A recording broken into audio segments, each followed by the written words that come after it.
So, we're going to start being people of purpose. I close with this. I'll give you a list. I'm going to give you a practical way of how you start. Because I've told you all this, but you may not know what to do. Here is what, so that you don't, I don't know what to do. Here's what you're going to do. Okay, here's number one. Come under God's mission. Which means submit yourself to God. You still can't be making up your mind whether or not you're going to be a Christian and live like one. That's like a guy leaving the house deciding whether or not he's faithful.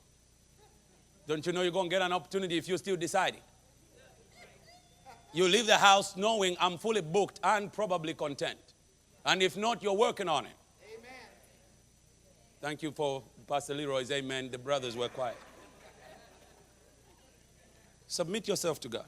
We're going to get into this as we go along. Number two, get involved in what God is involved in. Number one way is to be part of the church. God will never call you out of a church. I don't care how much they hurt you. You're singing to the choir. If I was going to be feeling what all the church people have done to me over the years, I would be a bitter man. One of my greatest triumphs in life is that no human being has managed to rob me of a sweet spirit.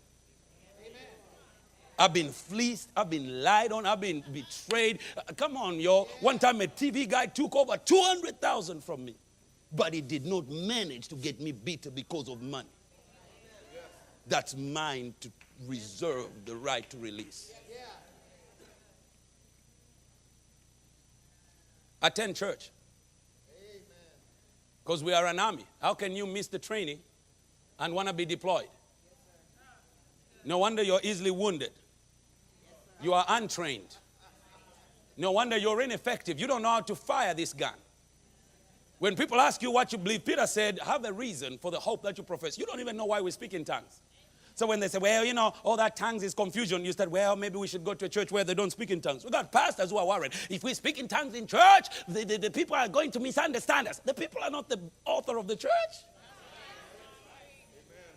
Somebody better teach the people.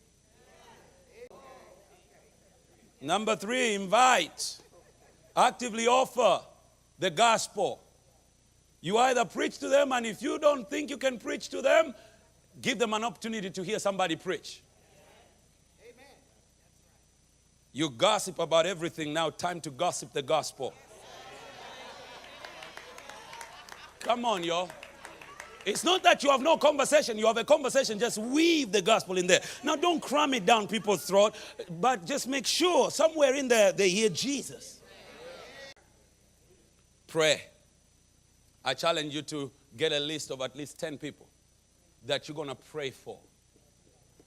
That you're going to pray for. These are my prayer points. I'm going to lift them before God. Instead of complaining about your cousin, put them on your prayer list. God, intervene in Frank's life. Like you gave me a chance, give him a chance. Like you spoke to Cain and Abel, even when they were wrong, speak to him while he's high. Come on, somebody.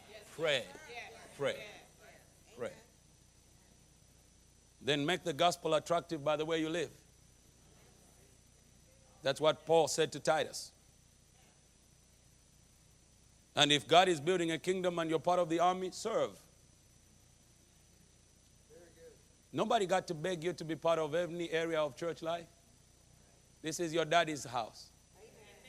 And you are interested in his success. And lastly, invest. I can tell some people do not have legitimate interest in the kingdom because they're not invested. When you are invested, there's a paper trail. You can't be an investor and nobody sees a trail. A trail of your time and your commitment and your finances. Even your mortgage company has a paper trail. Your rent has a paper trail. Maybe even the TV on your wall has a paper trail. As you moved it from layaway to monthly payments. Come on, somebody. Maybe leave you alone. But when it comes to the kingdom, Can nobody find your investment trail? Because you only give God what was in your pocket.